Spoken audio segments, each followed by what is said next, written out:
benefit some Canadians, but I do think in the end there are a number of improvements that would have made this budget much better. Before we go to statements, I just want to remind the member that he will have about 3 minutes left for questions and comments when the debate continues. Statements by members, déclaration de député, l'honorable. The honourable member for Sackville, Preston, Chesapeake. It's a pleasure for me to stand today and speak about the youth in my riding of Sackville, Preston, Chesapeake. That'll be the inaugural meeting we had with the youth constituency council that we had last month. Let it be the visits I did in the classroom since the election, or let it be my 30 years of experience in education. I can tell you that the young people of today are very engaged and involved and contributing to our communities. Madam Speaker, today's youth take important societal issues to heart. Whether it be, well, in my discussions with them, they talk about how they want a price on carbon. They've talked about how they want to ensure that public transit gets new investment. They've spoken about the importance of ensuring that post-secondary education is more accessible, and they want additional resources for mental health research and treatment. The honourable member for Markham Unionville.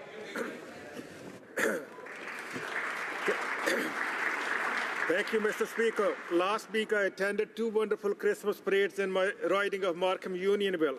Thousands of families with children lined the streets up to greet the jolly old man himself, Santa Claus. The annual Markham Santa Claus parade is organized every year by Rotary Club of Markham. I want to thank Peter Sillis and his team for doing an outstanding job. In Unionville, the old-time Christmas parade is organized every year by Unionville BIA. It is an uplifting parade lit up with candle lights along beautiful Main Street, Unionville. I want to thank Judy McIntyre and her team of volunteers for once again organizing this parade. May the true meaning of Christmas fill your heart and homes with many blessings. I want to wish you, Mr. Speaker, and my colleagues in the House, and to Canadians from coast to coast, Merry Christmas. Thank you, Mr. Speaker. The honourable member for Laurentide-Labelle. Thank you, Mr. Speaker. Last Friday, along with 2 of my assistants, I participated in Operation Red Nose for the Maison des Jeunes in Saint-Adèle. Last week, we did the same for the Maison des Jeunes in Mont-Laurier. Next week, we'll be with the organizers of the Foundation de l'École de Méandre in Rivière-Rouge, and on the 23rd with the Maison des Jeunes in Mont-Tremblant. I've participated in Operation Red Nose for 4 years because I believe in it. Since 1984, across the country, devoted volunteers are out to the wee hours of the morning to make sure that drivers and their vehicles get home safely from holiday festivities. I'm proud, Mr. Speaker, that my team of assistants and myself are among the 50,000 volunteers who help save lives by getting people home. Hats off to those who contribute to making Operation Red Nose possible. Thank you, Mr. Speaker. The honourable member for Jonquière. Mr. Speaker, on November 30th, I tabled a motion to highlight the exceptional work being done by Ms. Cécile Pellerin, a citizen of my riding of Jonquière. For many years now, she has been promoting the benefits of laughter. This extraordinary woman founded Club Soleil. Among other things, she visits hospitals 2 to 3 times a week to help patients find their smile. I was honored to meet her in Ottawa last spring, and she'll be traveling to Paris in 2017 to promote her ideas and her practices.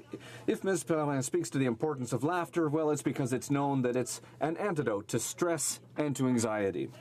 I'd like to congratulate Ms. Pellerin for her commitment, and as she says, the best gift in the world is a smile. Honourable member for Steveston, Richmond East. Mr. Speaker, I rise today in the House to congratulate Mr. Len Rigg from Richmond for receiving the Légion d'honneur, the highest honour awarded by the government of France. It recognizes his contribution to the liberation of France during World War II. Len Rigg was just 22 years of age when he joined the British Army Corps of Royal Engineers. He landed on the beaches of Normandy on D-Day and fought his way through to Germany, where he marched to the victory parade through the streets of Berlin. On December 13th, Mr. Rigg will celebrate his 100th birthday and will officially receive this prestigious medal from the Ambassador of France to Canada. Len, thank you for your bravery, service, and sacrifice for the cause of freedom and democracy. We wish you a very happy 100th birthday. Hear, hear.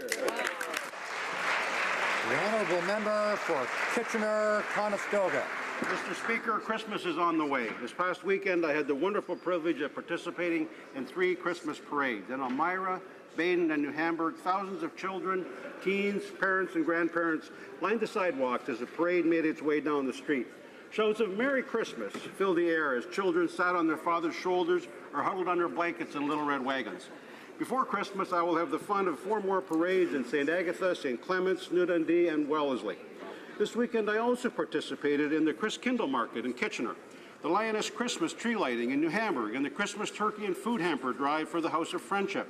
Dozens of volunteers are finding the joy of giving at Christmas. On Saturday, at a Christmas concert at Koinonia Fellowship in Bloomingdale, we were reminded again that Christmas is a celebration of the birth of Jesus, the one who was promised hundreds of years earlier, bringing light and hope to our world, the one who would be called Wonderful Counselor, Mighty God, Everlasting Father, Prince of Peace. Merry Christmas, Mr. Speaker. Honourable member for Kelowna Lake Country. Mr. Speaker, Kelowna Lake Country is home to a dynamic local and regional economy, supported by world-class tourism, tech, aerospace, agriculture, and academia. This past week, the Government of Canada invested in our community's university and its new Teaching and Learning Centre. This new facility at the University of British Columbia, Okanagan, will enhance the student learning experience as well as enable innovative research and partnerships with industry. Mr. Speaker, UBC is one of North America's largest public research and teaching institutions, and one of only 2 Canadian institutions consistently ranked among the world's 40 best universities. The Okanagan campus is earning a reputation as an important and respected centre of learning and research. On behalf of the constituents of Kelowna Lake Country, I'd like to thank the Government of Canada for its support and confidence in our fine post-secondary institution, the University of British Columbia, Okanagan. The honourable member for York Centre. Mr. Speaker, I would like to highlight an organization at the heart of the York Centre community, Ephraim's Place. Named in memory of 11-year-old Ephraim Brown, who was tragically caught in the crossfire of a gang shooting and killed in 2007, Ephraim's Place Community Centre was started 7 years ago to provide programs and services for children, youth, and families to give them the tools they need for a successful future. Through programs like Role Model Moms, which equip single mothers with the knowledge, confidence, and skills to attain their high school equivalency, Ephraim's Place helps families find and fulfill their potential. Through the leadership and hard work of Bill Sundberg, Kevin Motiram, Donna Fancy Lyle, and all the volunteers, and their dedication to accessibility, collaboration, and a recognition of diversity, Ephraim's Place goes above and beyond in helping to make York Centre a safer, happier, and more peaceful place to live. Thank you. Honourable member for Sherwood Park, Fort Saskatchewan. Mr. Speaker, Canada needs to be a leader when it comes to promoting universal human rights around the world. We have an opportunity to share our domestic experience of human rights and to give voice to those who are voiceless. Mr. Speaker, the Wall Street Journal reported last week that Burma is edging towards ethnic cleansing in its treatment of Muslim Rohingya people. The New York Times reports villages being burned to the ground, allegations of the slaughter of children by the military, the denial of access to aid workers, and thousands of people fleeing to Bangladesh.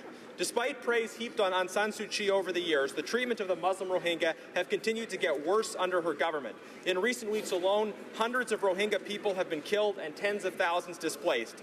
Successive Canadian governments have provided significant development assistance to Burma, and we have a moral obligation to use our position to respond to this crisis. It is time this government sounded the alarm and spoke out clearly and forcefully about this troubling and worsening situation.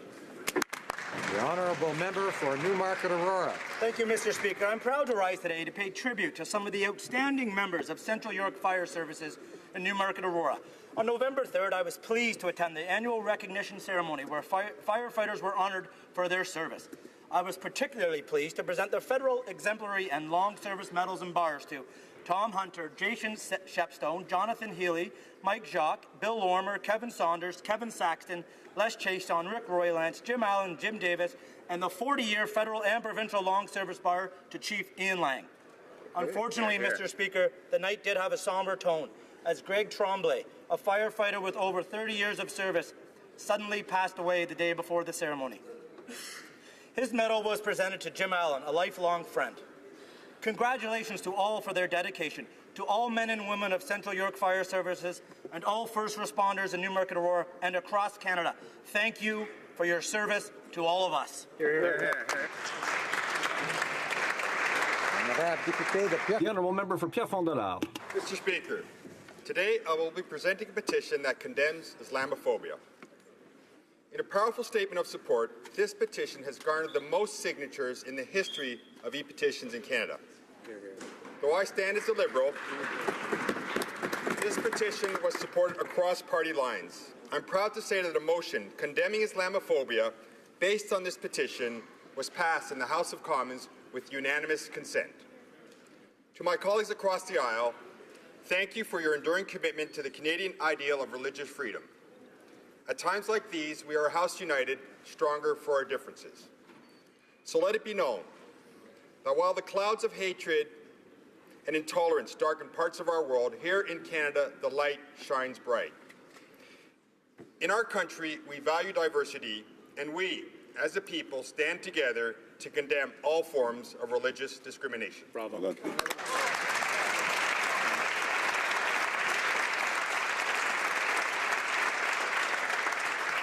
The member for Carlton Trail, Eagle Creek. Mr. Speaker, last week I had the honour of joining Commodore Baines, Commander LaFrance, and the men and women of the Royal Canadian Navy aboard the HMCS Ville de Quebec on a voyage from Halifax to Boston.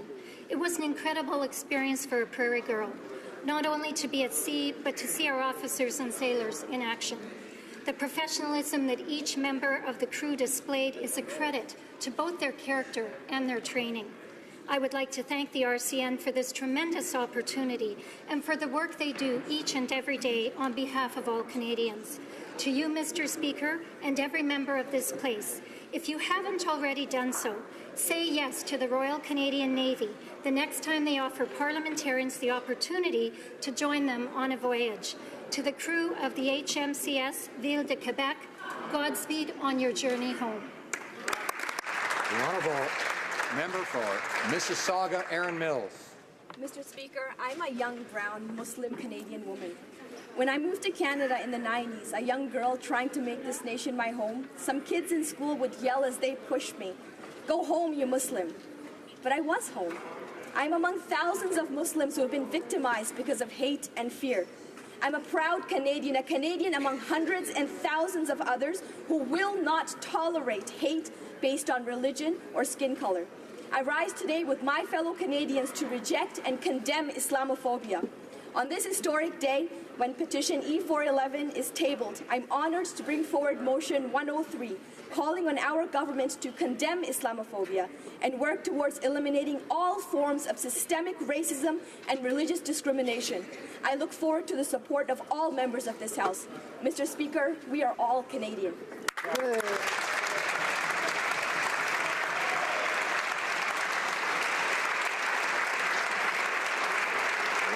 The Honourable Member for Longueuil, Saint-Hubert. Mr. Speaker, climate change is a reality, and it's time that we require that elected officials from all levels of government take concrete measures to accelerate the electrification of our transit and transportation methods. And Longueuil could be part of the solution. The Sustainable and Intelligent Transport Hub, EVO, is the answer that our entrepreneurs have for this industrial revolution. We can be proud Longueuil has become a leader in Quebec with TM4 motors, Blue Solutions batteries, and the spectacular Sora electric motorcycle. In our community, we should require that all our elected officials commit to making a collective effort to make our region the champion of green transportation. Because with 37% of our young people living under the poverty line, Longueuil needs jobs, the long-term jobs that will come from this ecosystem of innovation. So I commit with enthusiasm and the support of my fellow citizens to do everything I can as an MP to create this coalition of elected officials so that we work together to make sure that we have in Longueuil these major projects of the future. For Thornhill. Mr. Speaker, most Canadians recognize that at its extremist core, the boycott, divest and sanctions movement seeks to eliminate Israel by destroying its economy.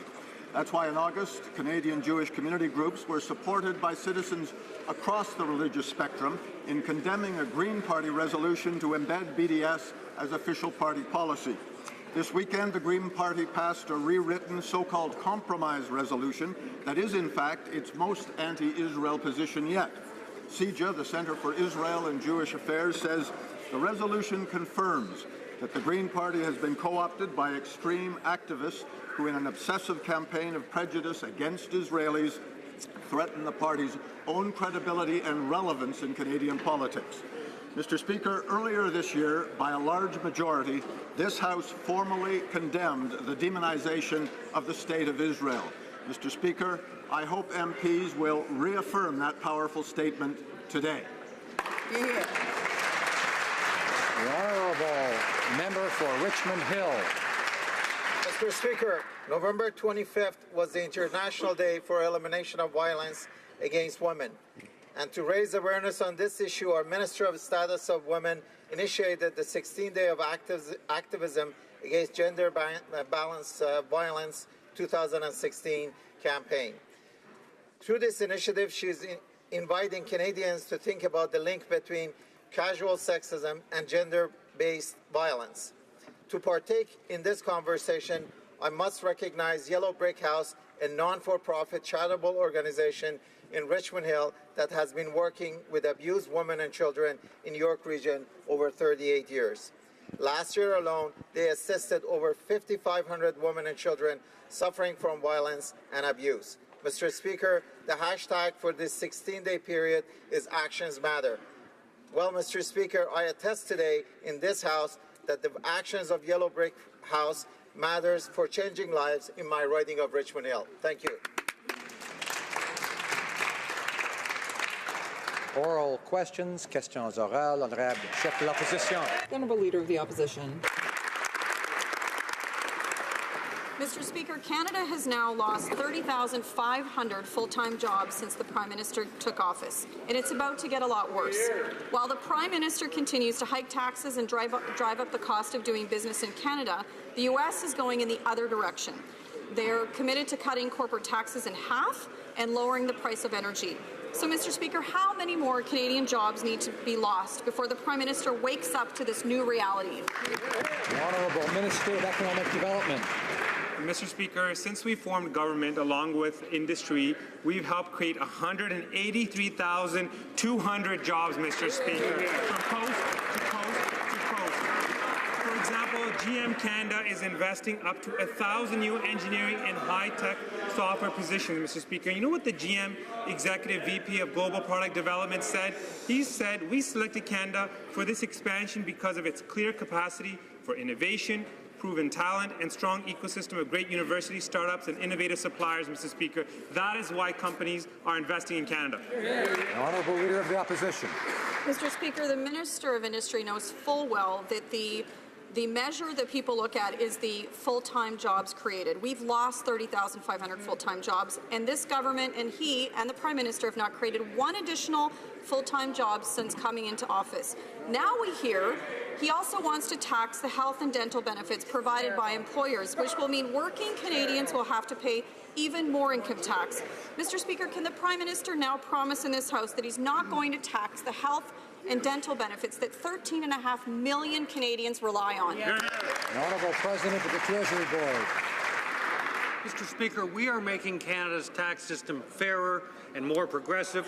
We raised taxes on the top 1% so that we could cut taxes for the middle class. And beyond that, we introduced the Canada Child Benefit, which will mean that the average family will receive $2,300 more tax-free. That will raise 300,000 Canadian kids out of poverty. Mr. Speaker, we are, as a government, acting to make Canada's system fairer, more progressive, and to help Canada's middle class and those working so hard to join it. Honourable Leader of the Opposition. So hard, that's for sure. Monsieur le Président de l'Inter. Mr. Speaker, in their last budget, the government didn't cut taxes for the corporate tax rate. And they're imposing a carbon tax that is going to cost thousands to families every year. Now, they want to tax Medicare plans and medical and dental plans. Can the Prime Minister tell Canadians what else he wants to tax to pay for his ridiculous spending? The Honourable President of the Treasury Board. Mr. Speaker, our government has made significant changes to make our tax system more progressive for the middle class, and we will continue to make significant decisions to improve conditions for the middle class. Speaker, because we understand that you can't have a strong economy without a strong middle class. The previous government didn't get that. For 10 years, Canada's middle class fell behind. We are standing with them to build an economy that grows. The Honourable Leader of the Opposition. The more we learn about the Prime Minister's cash for access fundraising practices, the worse it gets. We were all shocked when the Prime Minister first confessed he was discussing business at these fundraisers. That is not only unethical, it's illegal. The Prime Minister discussed various issues at his events with Chinese billionaires, including changing Canadian investment rules to directly benefit them. Mr. Speaker, the Prime Minister's job is to defend Canadians' interests, not to put them up for sale. When is he going to realize that this is wrong? Honourable Government House Leader. Mr. Speaker, as I've said in this House many times, that when it comes to fundraising, Canada has some of the most strict rules, and even the Chief Electoral Officer has stated that Canada's political financing laws are the most advanced and constrained and transparent in the world. This government has taken unprecedented levels of consultation with Canadians. We will continue to engage with Canadians to do the good work that they expect us to do. Thank you, Mr. Speaker. The Honourable Leader of the Opposition. Mr. Speaker, we may have some of the strictest fundraising rules in Canada, but the Prime Minister is breaking them every time he holds one of these events when he's talking about government business. Mr. Speaker, he's actually selling access to himself, the most powerful person in government, discussing government business to fill Liberal Party coffers. It's wrong, it's unethical, and it's actually illegal. When will the Prime Minister come to his senses and end this cash for access fundraising? Honourable Government House Leader. Mr. Speaker, I'm pretty sure that the member opposite is not implying that the Prime Minister would be breaking the law. And if the member is salty to say it, there is a better place, which would be outside this chamber, to make such an accusation. When it comes to the fundraising rules. Order. I know that members have very strong feelings on some subjects in question period, but we know that each side gets their turn. So I'd ask members to listen to the answer from the Honourable Government House Leader, who has a few more seconds. Order. I'd ask members for Grand Prairie, Mackenzie, and Chilliwack Hope to include themselves in this listening process. The Honourable Government House Leader. And the member knows very well that when it comes to fundraising, yes, we have some of the most strict rules across this country. This government will continue to follow the laws so that we can continue to do the good work that we are doing for Canadians. Thank you, Mr. Speaker. The Honourable Member for Outremont. Let me read a statement dated November 24th, just 2 weeks ago, from the Minister for Fishy Fundraisers. Quote, "At events like this, government business is not discussed." He was talking about a cash for access event involving the Prime Minister. Well, we are now told that the Prime Minister did indeed discuss government business. And how do we know this? Because the host of the fundraiser himself said that it was discussed. So does the Minister wish to correct the record with regards to his November 24th statement, which we now know to be false? Honourable Government House Leader. Mr. Speaker, the member knows very well that when it comes to fundraising, we have some of the most strict laws across this country. And even the Chief Electoral Officer has said that they are the most advanced, constrained, and transparent in the world. This government will continue to follow the laws, and we will continue to do the good work that Canadians expect us to do. Thank you, Mr. Speaker. Honourable Member for Outremont. Well, I guess he doesn't wish to correct those false statements. That's reassuring. Nous avons eu... We have a government that sets rules and then breaks them without a second thought. They claim to set new standards, but then they defend themselves by saying that they haven't technically done anything wrong. They tell Parliament that during these exclusive dinners, there is no discussion of government business. Is the minister saying that there is going to be an investigation into the organizer of this event, saying that the organizer lied? Or did someone else lie, Mr. Speaker? The Honourable Member for Outremont. The Honourable Government House Leader. Mr. Speaker, what I've said many times in this House is that fundraising rules are among the strictest rules in Canada. And the Chief Electoral Officer also said that Canadian political fundraising laws are some of the open and most transparent ones in the world. Thank you, Mr. Speaker. The Honourable Member for Outremont. She just forgot to say that you also need to follow the rules, Mr. Speaker. Many Canadians believed that with the arrival of a Liberal government, we would see the end of criminal records for simple possession of marijuana. They've now been in government for over a year, and the Liberals continue to issue thousands of criminal records, particularly to young people. The Prime Minister has just urged police to continue to enforce these archaic laws. Why won't the government stop harming young Canadians by decriminalizing marijuana right away? Honourable Minister of Justice. Thank you, Mr. Speaker. To reiterate, our government is committed to the legalization, strict regulation, and restricting access of marijuana, to keep it out of the hands of children and the profits out of the hands of criminals. As the member opposite actually once said, it would be a mistake simply to decriminalize. We are entering into and going to undertake a comprehensive review, taking recommendations from the task force in order to introduce legislation in the spring of 2017. The Honourable Member for Outremont. Led many Canadians to believe that under a Liberal government, the recreational use of marijuana would no longer be a crime.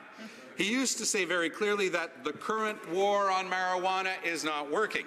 Well, a year after forming government, he's not only refused to decriminalize possession, but he is now urging police to enforce all marijuana laws. He's urging police to crack down on recreational users. So how did the guy who once thought the war on pot wasn't working become its most enthusiastic general? The Honourable Minister of Justice. Thank you, Mr. Speaker, and I appreciate the opportunity to get up and speak again about our commitment to legalize marijuana, restrict access, and strictly regulate.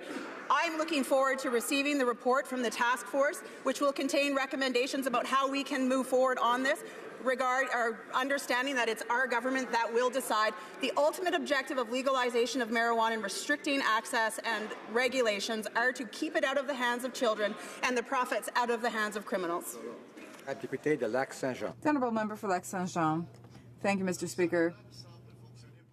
The only plan that seems to work for the Liberals is the marijuana plan, because their economic plan certainly isn't working at all.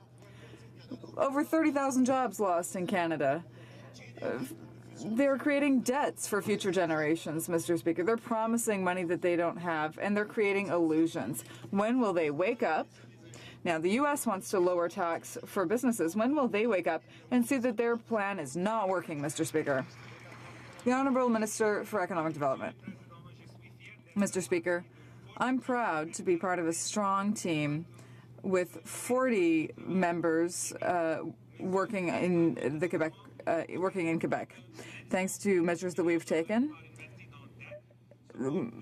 we have invested in reducing the debt. We have supported many companies in their development through DEC, and our government is working to promote the growth of companies and to develop a clean economy that will benefit all people. Thank you, Mr. Speaker. The Honourable Member for Lac-Saint-Jean. Mr. Speaker, he should tell that to the regions of Quebec who continue to come into our offices to complain because there's no more lieutenant for Quebec, there's no more minister for economic development for Quebec. He should say that to people in my region. But let's get back to the softwood lumber issue, Mr. Speaker. Once again, last week we were told that in 2006 it was thanks to former Prime Minister Harper's leadership that advances were made. But there's no leadership now. And this was not even mentioned in the letter from the Minister of Trade. So, will they be able to finally deal with this file, Mr. Speaker? The Honourable Parliamentary Secretary. Mr. Speaker, I would remind the Honourable Member that the softwood lumber agreement expired under the former government. And they did nothing to restart negotiations with our American partners. Mr. Speaker, Canada is ready for all possibilities, and we will vigorously defend Canadian workers' interests. In the past, the courts have always ruled in our favour, and we are confident that they will continue to do so. The Minister pursued negotiations this weekend with Ambassador Froman, and we are continuing to work to find a good agreement for Canada. Mr. Speaker, the Liberals are at it again. Apparently they don't think Canadians are paying enough taxes. Now they're introducing a healthcare tax. News reports have revealed the Liberals are now looking to raise $2.9 billion by taxing Canadians' healthcare and dental plans. Don't the Liberals have any shame, Mr. Speaker? They're now forcing Canadians to pay more for dental care and essential healthcare services. When will the Liberals stop attacking hardworking Canadian families and stop charging them more for essential health and dental care? Honourable Parliamentary Secretary for Finance. Speaker, let me remind the member the first thing this government did was to reduce taxes for the middle class, and these people voted against, Mr. Speaker. Finance Canada is in the process of reviewing our tax system as a whole, Mr. Speaker, and specifically at tax expenditure to ensure tax fairness for the middle class and simplify the tax code. We are not looking at any tax expenditure or measure in isolation. We are looking at the tax system as a whole to ensure fairness, simplicity, and efficiency across the board. No decision have been made since we're still very early in the budget process, and we're still consulting Canadians, Mr. Speaker. Member for Oshawa. Mr. Speaker, there isn't a tax that the Liberals don't like. What don't they understand? Taxing 13.5 million Canadians on their health benefits is yet another financial burden. The Liberals are attacking hardworking Canadian families. First, they took away the Canadian or the children's tax credit. Then they took the children's art tax credit. Then the textbook tax credit. And now they want to charge Canadian families and seniors another tax. The Liberals continue to exploit the middle class to solve their own financial problems. When will the Liberals stop attacking hardworking Canadians and stop their plans for this new health care tax? Honourable Parliamentary Secretary.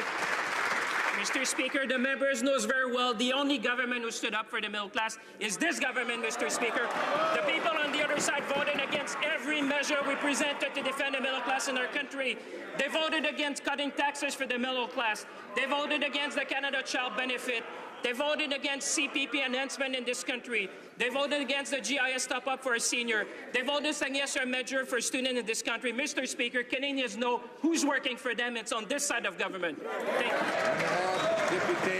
you. The Honourable Member for Louis Saint-Laurent. Mr. Speaker, Canadians know very well that this is a government that is known for creating new taxes, and that's the Liberal government. This government invented the Liberal carbon tax. They invented the increase in the CPP contributions, and now they want to invent a tax on health and dental care plans. That's totally unacceptable.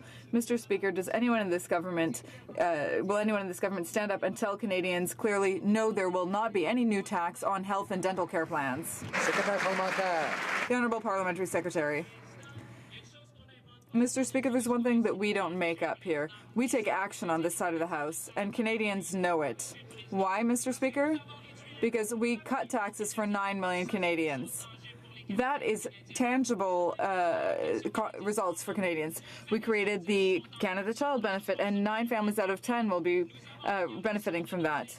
We improved the fate of our seniors, of First Nations, of young people in this country. Canadians know that, Mr. Speaker. They know who's working for the middle class, and it's us.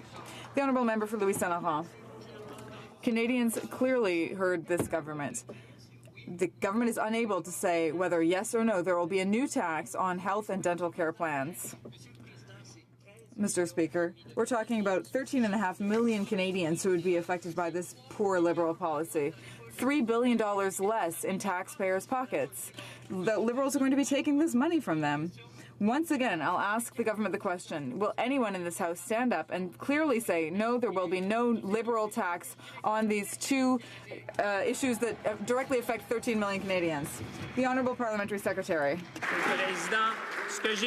Mr. Speaker, what I said earlier to my colleague, is that we will be looking at the Income Tax Act in its entirety, Mr. Speaker, to make it more fiscally acceptable for Canadians, to make it fairer for Canadians.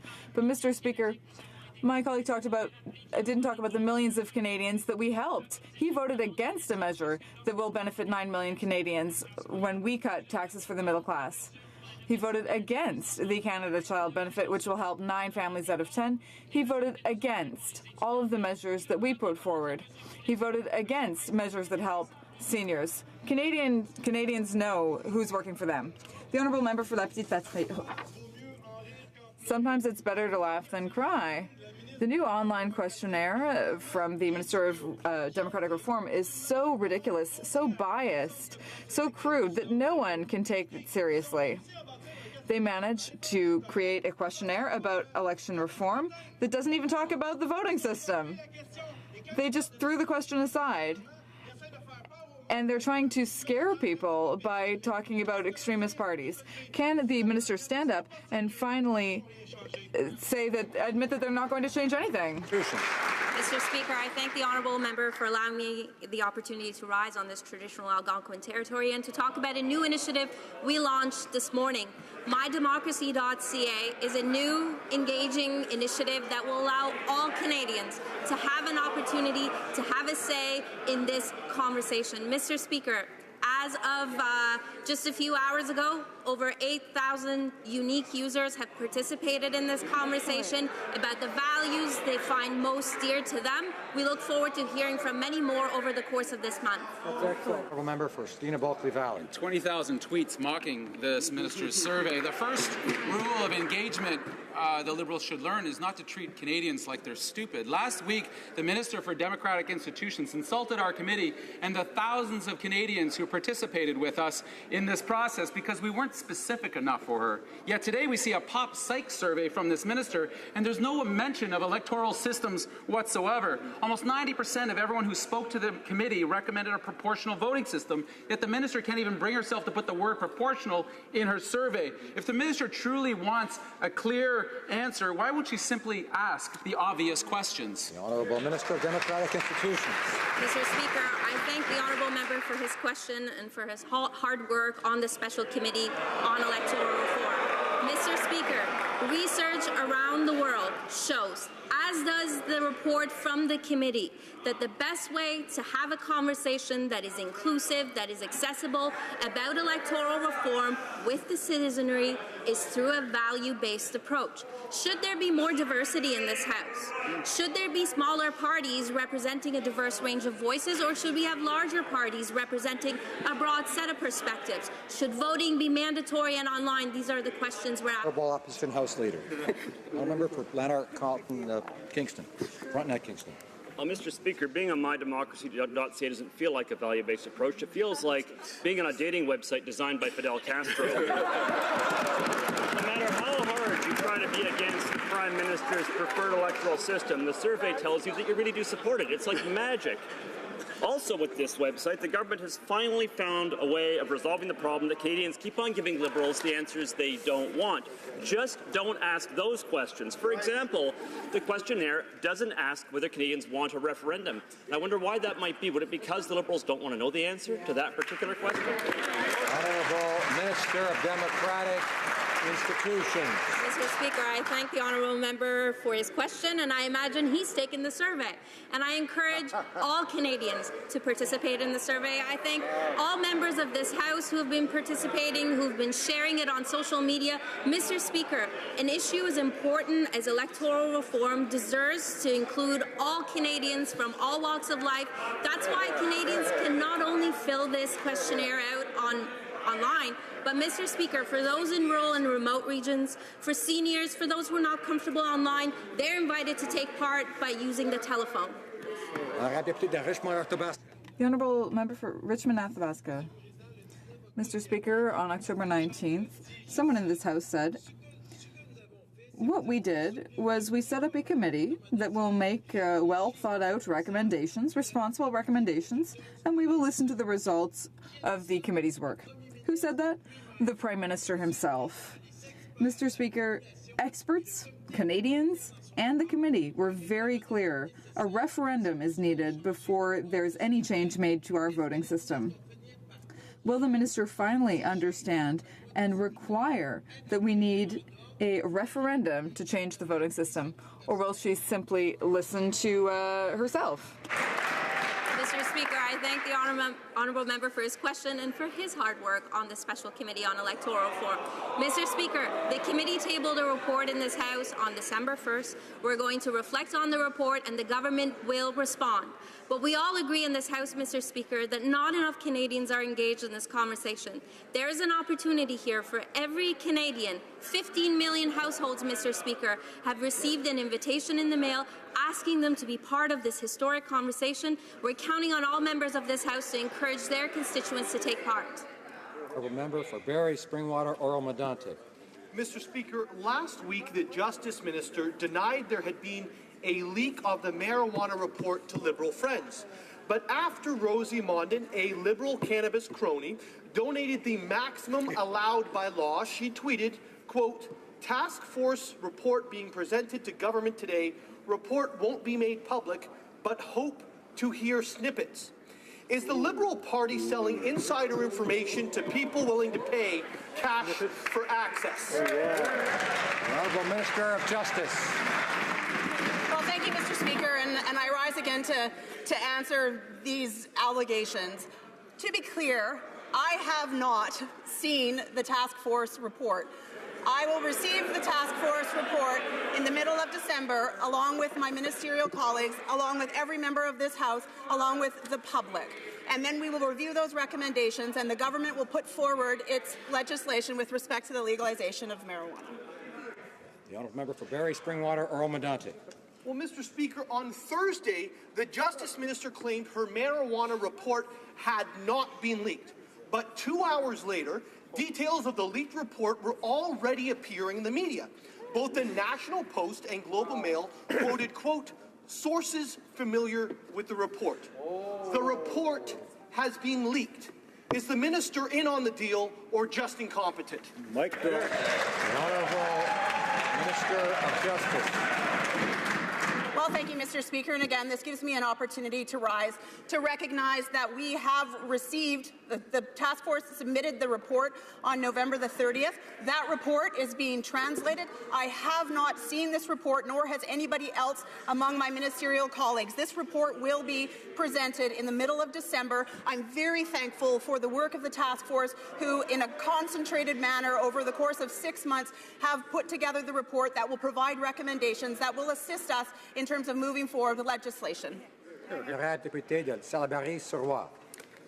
honourable member for Salaberry-Sirois. Mr. Speaker, in 2015, the Prime Minister announced that he wanted to give young people good jobs. In 2016, he agreed with the Minister of Finance, who said that young people had to get used to unstable jobs. In 2015, he announced that to young people that the Kinder Morgan environmental assessment process needs to be redone. But in 2016, he approves a pipeline with the same process used by Harper. And after the Prime Minister is surprised that young people are protesting in Ottawa or Toronto, instead of being condescending, when will the Prime Minister, the Minister of Young People, finally meet and listen to young people and keep his promises? The Honourable Parliamentary Secretary to the Minister of Natural Resources. Thank you, Mr. Speaker. By approving these pipelines, Canada took a step forward in supporting thousands of good, middle-class, good-paying jobs. Unlike the previous government, who failed to get any real action over the past decade, we're protecting oceans, we're pricing carbon pollution, all while we're finding new markets for our resources. The party opposite has taken almost every possible position, indeed in both official languages, on pipelines. Thank you. The honourable member for Belleuil-Chambly. Well, the problem, Mr. Speaker, is the Prime Minister's arrogance vis-a-vis the demonstrators. And let's talk about that, because last week the Minister of Natural Resources stated that the government would go to the police and the army in order to deal with demonstrations against Kinder Morgan pipeline. This is shameful. Against the right to peaceful protest guaranteed by the Charter, and specifically against First Nations activists. And this comes after we've learned that the RCMP has previously spied on Indigenous activists. Will that minister apologize and reassure this House that the government will protect the right to peaceful protests? Hear, hear. The Honourable Parliamentary Secretary. Thank you, Mr. Speaker. The right to peaceful protest is a foundation of our rights and freedoms in Canada.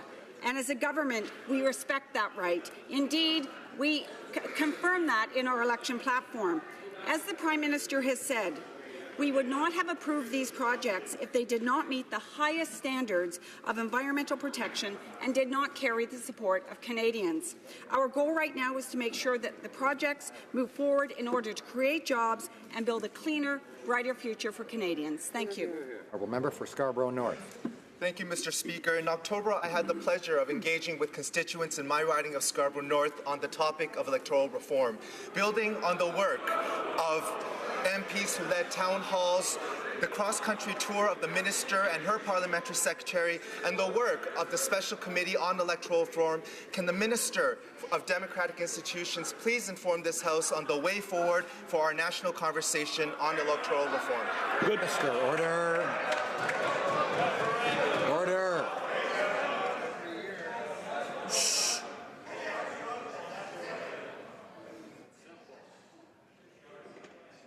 The Honourable Minister. Mr. Speaker, I'd like to thank my honourable colleague from Scarborough North for all his hard work and for hosting a conversation with his constituents and all the members of this House who did the same. Mr. Speaker, today we launched mydemocracy.ca. It will empower all Canadians to take part in a value-based conversation about their democracy, about the way they'd like to be governed, Mr. Speaker.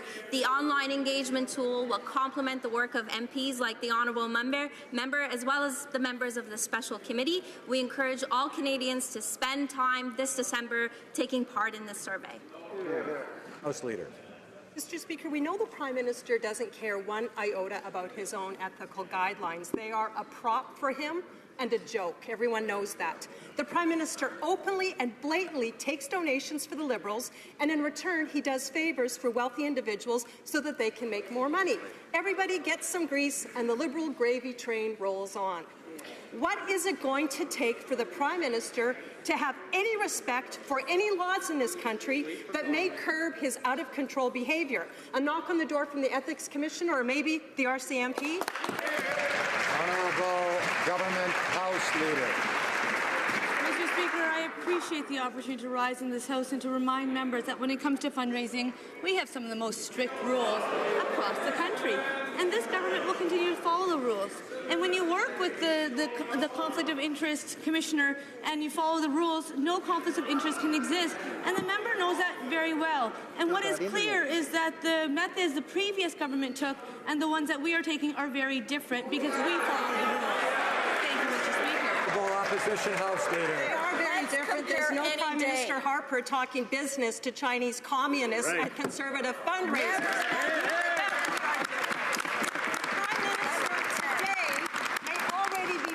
Section 17 and 16, which the House Leader may want to familiarize herself with, of the Conflict of Interest Act. The host of this fundraiser said that he did discuss government business with the Prime Minister, and he told the Prime Minister what he wanted. So again, is the Prime Minister waiting for the RCMP to come knocking on his door before he stops this unethical behaviour?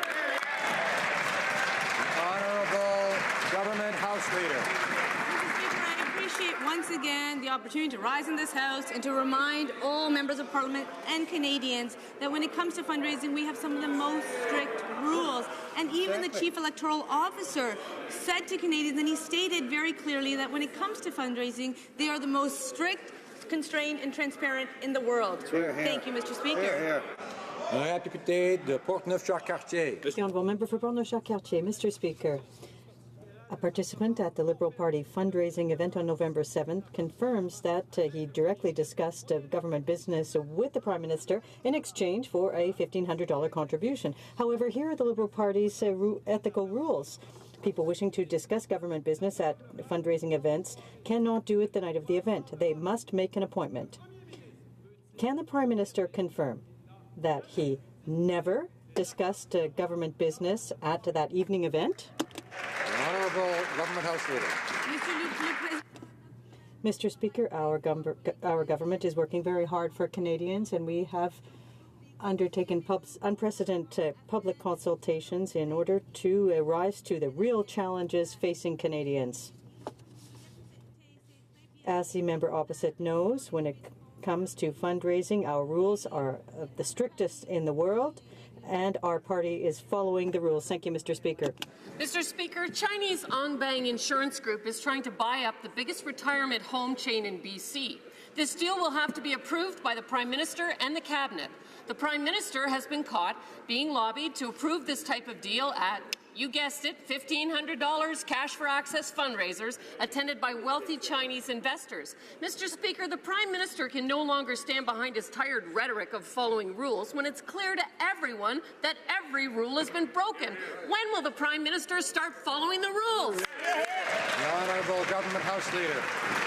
Mr. Speaker, the Prime Minister always follows the rules. And as the member knows very well, when it comes to fundraising, we have some of the most strict rules across the country. And the member knows very well that the rules clearly state that only Canadians can donate to Canadian political parties. Thank you, Mr. Speaker. The Honourable Member for Laurier-Sainte-Marie.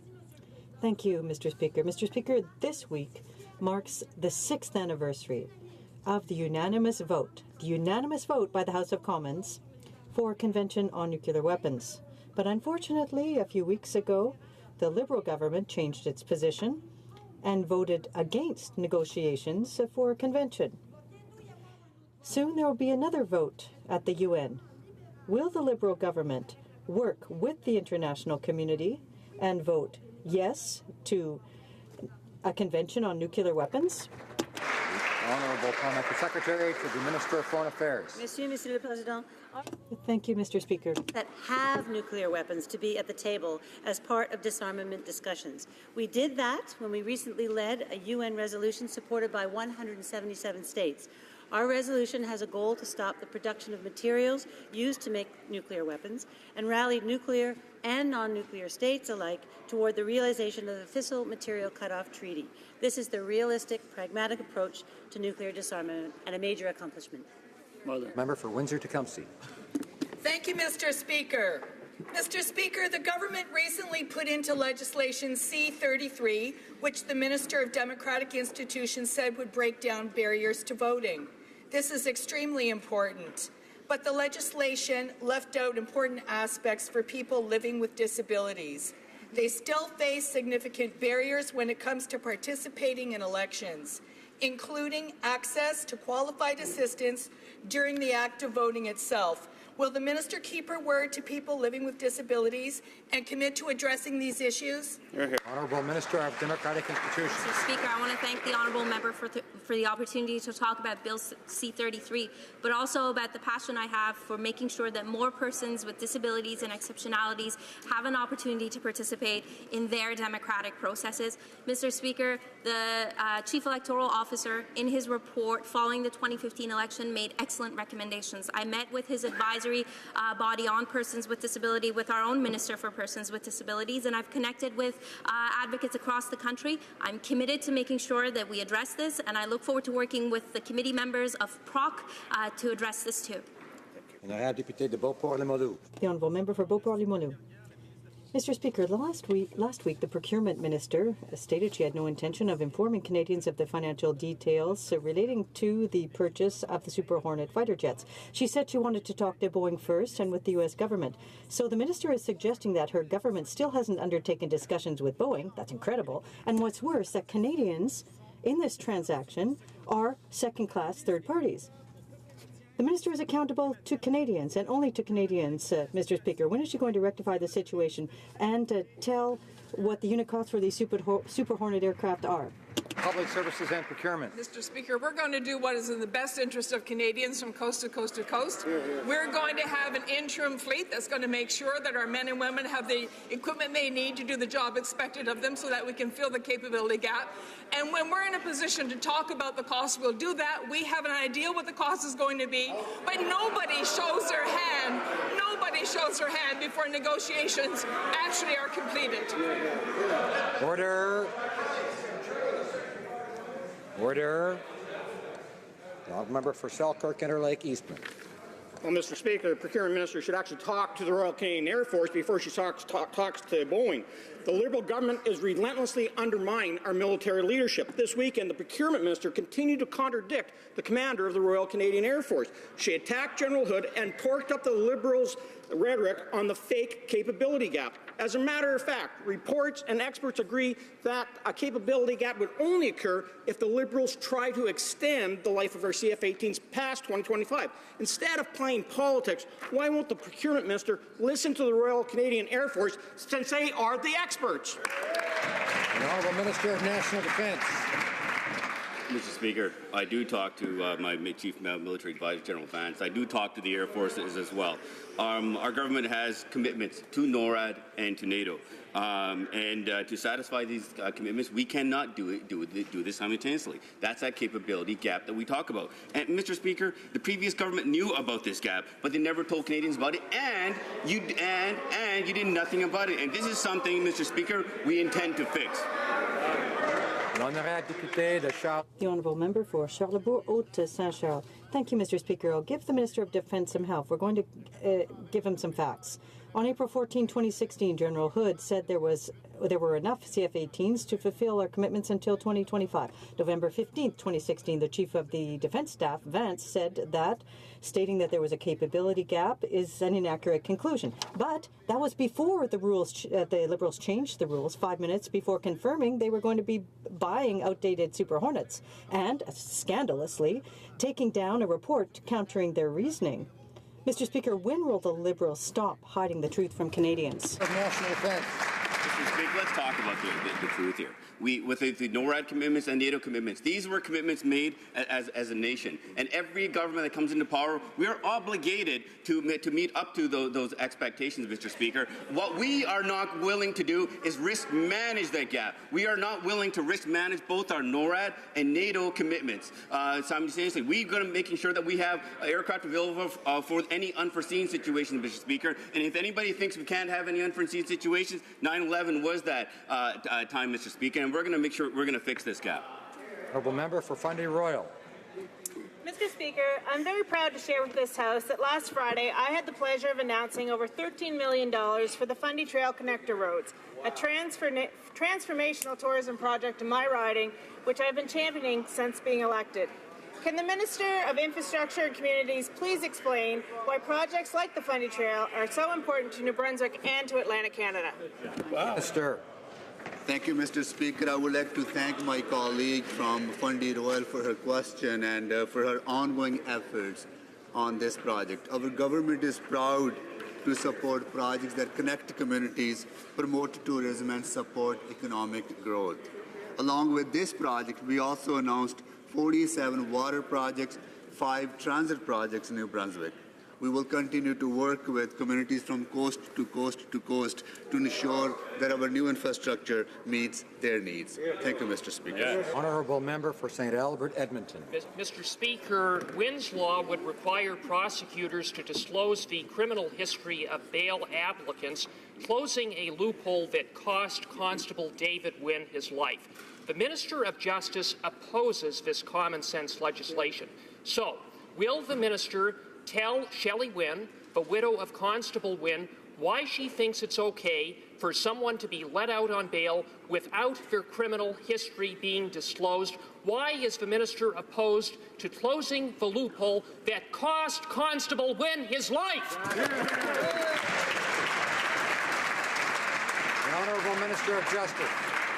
Well, Mr. Speaker, I certainly recognize the tragic circumstances with respect to Constable Wynn, and sympathies go out to the family. But in terms of what we're doing in the criminal justice system, we are doing a review of the criminal justice system. We are working in a comprehensive and concerted way with the provinces and territories. I am familiar with the public members bill, but having discussions with the provinces and territories, we are proceeding in a way that recognizes that we need to work and coordinate together. That's what we're committed to doing, and the measures that are articulated in this bill are measures that are in place at this time. Honourable Member for Windsor West. The Auditor General exposed that the government spent nearly $1 billion on their border programs with no known results. Meanwhile, at the Blue Water Bridge, the government won't even come to the table after creating the first significant labour dispute in nearly 80 years of operation. And now they are even hiring scabs and replacement workers, cracking down on families in Sarnia. Job well done. The result, traffic is redirected, the roads are less safe, and lost revenue to a private American billionaire. Why is the government stiff-arming workers and families, putting public safety at risk and increasing border conflict instead of getting back to the table for the workers and their families? Honourable Minister of Transport. Mr. Speaker, I can confirm that traffic is moving on the Blue Water Bridge, and I can also inform the member, of course, that the Blue Water Bridge is under the responsibility of the Federal Bridge Commission. They are responsible for the operation of the bridge, and that includes also their labour relations. We are certainly following the situation very carefully. What we want to ensure is that traffic continues to move safely, which is the case at the moment. The Honourable Member for Steveston, Richmond East. Mr. Speaker, on November the 5th, a private fishing vessel sank off the dock in Steveston Harbour in my riding of Steveston, Richmond East. Could the Minister of Fisheries and Oceans please tell this House about the response from the Coast Guard to limit pollution and remove the vessel from the water? Honourable Minister. Mr. Speaker, I want to thank my colleague from Richmond for that question and for his important work in promoting the safe use of Steveston Harbour and the investments that he announced on behalf of our government last summer. I can confirm to the member, Mr. Speaker, that events like this often represent a significant environmental threat to local communities. When the Coast Guard staff had received the report of this sunken vessel, it took immediate action to protect the marine environment from pollution. The vessel's owner was identified but could not respond to the incident, and therefore the Coast Guard assumed command, and within 24 hours the ship was safely out of the water. The Honourable Member for Kamloops, Thompson, Caribou. Mr. Speaker, the Minister's first legislation dealing with gender equality for First Nations is seriously flawed, and the Minister must go back to the drawing board. It's really been misfiled, quite frankly, from the beginning. In drafting the bill, she didn't talk to the litigants, and she didn't do proper consultation. She was forced to apologize, publicly admitting she was embarrassed at how her staff handled the file. So will the Minister end her paternalistic approach and withdraw this piece of legislation? Minister of Indigenous and Northern Affairs. Mr. Speaker, issues of registration, membership, and citizenship go to the heart of identity and community. S3 will correct known sex-based discrimination in Indian registration. We know that a real conversation needs to happen on these issues. That's why I've committed to launching a formal consultation on registration, membership, and citizenship early next year to deal with the other issues that aren't in this bill. And I look forward to hearing from communities from coast to coast to coast and committed to finding a real reform forward. But right now, 35,000 people can get their rights if this bill goes through it. The Honourable Member for Bécancour, Nicolet Sorel. Mr. Speaker, in Quebec, if a credit card is stolen, consumers are on the hook for a maximum of $50. That's the law. At the federal level, the credit card issuer sets the amount in the contract. So that means that if C-29 is adopted, there won't be anything to prevent the banks from requiring people or cardholders to reimburse every nickel of the amount charged to the card by the thief. Does the Minister of High Finance see the difference between protected under the law or being at the whim of the banks? The Honourable Parliamentary Secretary. We're going to speak on the part of consumers, Mr. Speaker. I'd like to remind the Honourable colleague opposite what the principles of C-29 are to protect consumers. I'm sure that he will agree with them. The first principle regarding bank services is they should be accessible to all. Disclosure should enable a member of the public to make informed decisions. The general public should be treated fairly. And there needs to be transparency. That is what protecting consumers is all about. The Honourable Member for Mirabel. Mr. Speaker, Toronto-based banks want C-29 to be adopted because the Minister of High Finance is muzzling us. He wants to authorize misleading advertisements and enable banks to change the contracts without our consent, without sanctions. Just how far are they allowed to go to abolish the rights for consumers in Quebec Quebecers won't have rights. What will they have to do? Send a check to the Chinese billionaire? Do like the Chinese billionaires did and send a check to the government?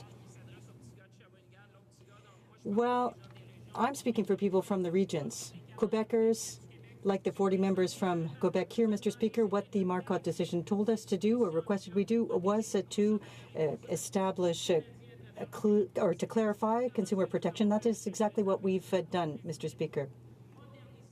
We are modernizing and simplifying this act for consumers in Quebec and across the country. I'd like to invite him to read through the legislation and perhaps he might learn something. The Honourable Member for Montcalm. Mr. Speaker, through her reaction to the special committee's report, the Minister of Democratic Institutions showed very clearly that Liberal interests take precedence over the interest of democracy. Liberal interests also take precedence over party fundraising with these $1,500 cash for access cocktails. Instead of repeating the same old song and fueling cynicism, will the minister restore funding for political parties based on the number of votes they received? Yes or no? Honourable Minister of Democratic Institutions. I thank the honourable member for his work on the Special Committee on Electoral Reform, and I can assure him that our government is working hard to strengthen the fairness and the openness of our democratic institutions. To this end, Mr. Speaker, we recently introduced legislation in this House to engage more Canadians in the voting process and to enhance the integrity of our system. Our ultimate goal with reform is to foster a more inclusive and engaged Canada, and we're looking forward to addressing all the recommendations that the Chief Electoral Officer shared with us with the committee PROC, and we'll be introducing legislation in this House soon. I would like to remind the members that they must address ministers in the House by their proper title. Or elsewhere, they should be using the correct titles for ministers. Tabling of documents. The honourable member for Sherwood Park, Fort Saskatchewan, is rising on a point of order. Thank you, Mr. Speaker. I would like to raise a point of order about a breach in the rules of the House. Now, we recognize that you have a challenging job, and it's made particularly challenging when a member breaks the rules of the House in a way that is designed to play to the camera and escape the Speaker's notice. And this is something that I don't think came to the attention of members until it appeared in the news. The rules of the House clearly forbid the use of props, and in fact the chair recently reminded members specifically of this rule. But what happened within the House last week is a minister of the government during questions was holding up, as if pretending to use her notes, but intentionally, by all indications intentionally, on the back side of those was a very large icon. The minister was positioned such that the icon was clearly visible to the cameras, even though it wasn't visible to the chair. We know that this is a flagrant violation of the rules of the House. It involves the use of props. Now, Mr. Speaker, this was taken by the Minister for Democratic Institutions, who's supposed to be defending our institutions, but in fact